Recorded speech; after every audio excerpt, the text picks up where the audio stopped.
Steelers. Hello up, Steelers Nation. How would you like to win a trip to Canton, Ohio? That's right.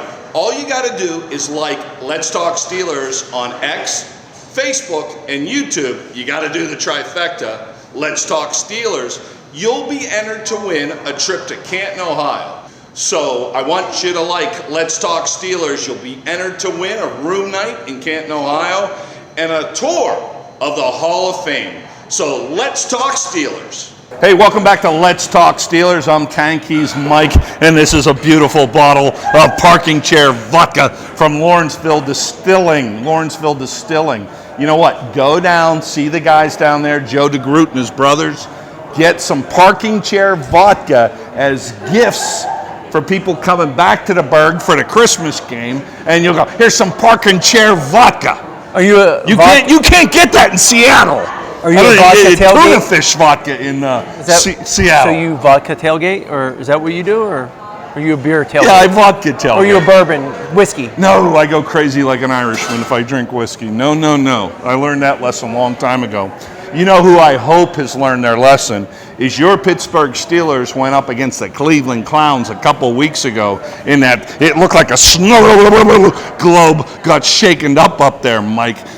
It is the redemption game at Heinz Field at Acrisure Stadium this coming Sunday. The Steelers offense caught its stride against the Bengals. How do you see things playing out this Sunday? I actually think they got things going. I think they got to just make sure they handle Myles Garrett. He kind of got after him a little bit the last game. Maybe help out a little bit on that left side, that blind side of the quarterback.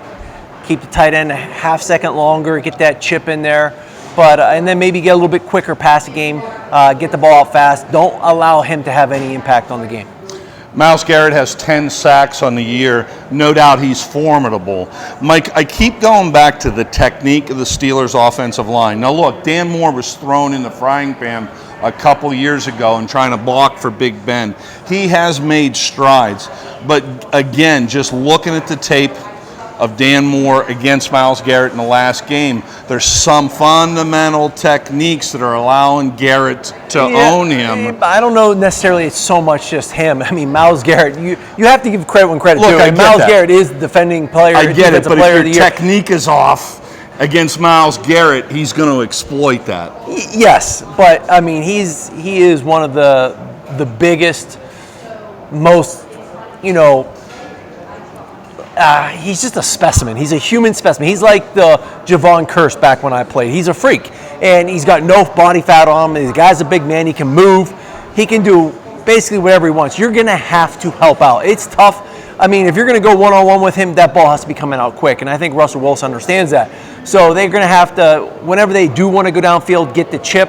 Otherwise, that ball is going to be coming out quick. He's going to make quick decisions. And the thing is the Steelers got to play complementary football with their defense. The Steelers' defense is one of the best in the NFL. If they can get a few turnovers, you look at what the Browns did this past week against Denver. Jameis Winston had a couple pick sixes. They're playing up against a rookie quarterback in Bo Nix, and Bo Nix looks like he was a Pro Bowl quarterback out there himself. So I think Russell Wilson, seeing it the second time around in a clear weather game, good surface, I think the Steelers, they come back ready to make a statement in this game.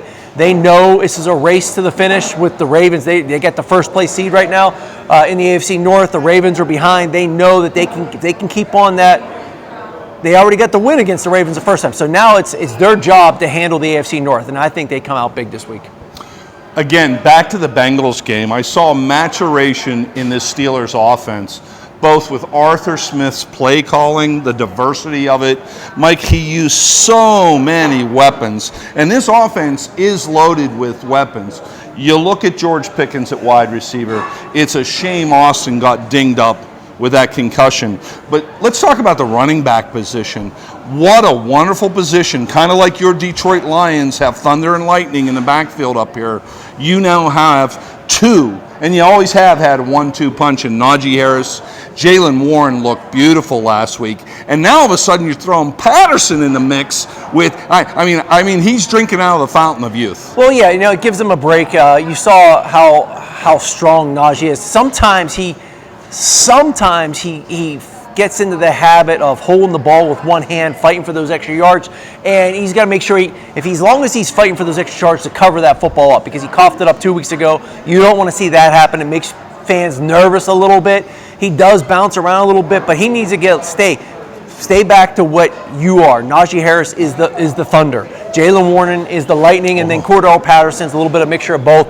He kind of is a change of pace guy, but I love when Najee goes north and south. When he gets going north and south, no one wants to tackle him in the secondary, but you got to get him going early. That play action pass, not only does it, not only the running game helps the passing game, but to me, the play action pass helps the run game, because you keep on doing it. Oh, here it's a fake. I got to get out of there. Now all of a sudden they do get out of there, and now you're handing the ball off to Najee Harris. He's one-on-one with a linebacker in the hole, or even a safety, and he's going to run him over 9 times out of 10. Mike mentioned about fans and comments about Najee. I'm really adamant about this. I see so many comments about Najee. Oh, quit jerking around. 2 years ago, people were throwing him under the bus. Let me tell you something. Najee Harris is one of the best running backs in this league. Mike, he has only been in the league for basically 3.5 years now. This is his 4th season. He is the 5th leading rusher in the league over those 4 years, behind Derek the Horse Henry, Saquon Barkley.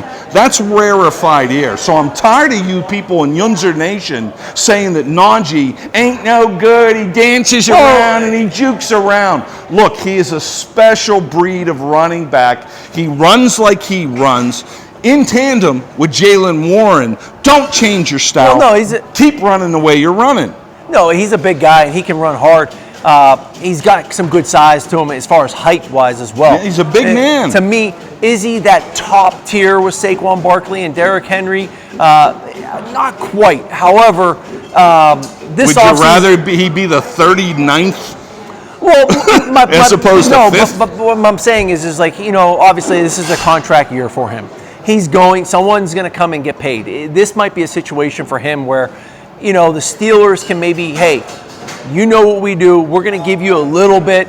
You're not going to give him that top dollar of a running back. However, you're not going to bottom tier him either. I mean, he's a top 10 running back in the league. He plays Steeler football. He's extremely durable, and the Steelers would rather have him than not have him. One of the other things that happened in Cincinnati was the development of both of our tight ends.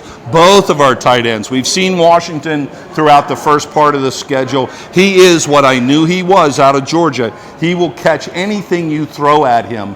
Now, all of a sudden, Freiermuth is back in the mix. He comes up with some points, some catches. Mike, now you got running backs, you got tight ends. Well, they've got multiple tight ends. They got Hayward and yep. So they've got, I think they carry 4 tight ends on their roster, which they can get in that heavy package run. They've got Skoranek, who's a little bit more of a blocking receiver. Van Jefferson is another one who's not afraid to get down and dirty in that run game and get in that blocking thing. They can open up some RPO type stuff with that as well. But then you got Justin Fields that comes off, and again, they keep on showing Justin Fields' ability to run. I'm surprised Cincy fell for the inside zone and had no contain with him. They didn't realize how fast he is, but he can move, but he can also throw it. And the thing is at some point, one of those 3rd or 4th and short yardage plays, you're going to see him pull up and hit something, and it's going to be because everyone's going to expect him to run the ball, everything. So the Steelers are using everything. They're getting creative with all their personnel. I love it. And that's what Arthur Smith is doing, and that's why his name's going to start to surface around the league as potential head coaching candidate. One statistic before we go to commercial break I found this week, Mike, that is really fascinating. Do you know who has taken the most sacks in the league? What 2 quarterbacks? You'd be right if you said Justin Fields and Russell Wilson at 155 sacks each. Are you sure about that stat? Absolutely.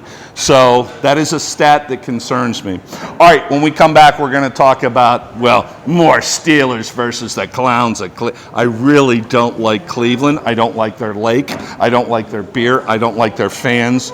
I don't like that what is that, an elf? Or whatever it is. I don't like Art Modell. Dogs? There's so many things I don't like about Cleveland.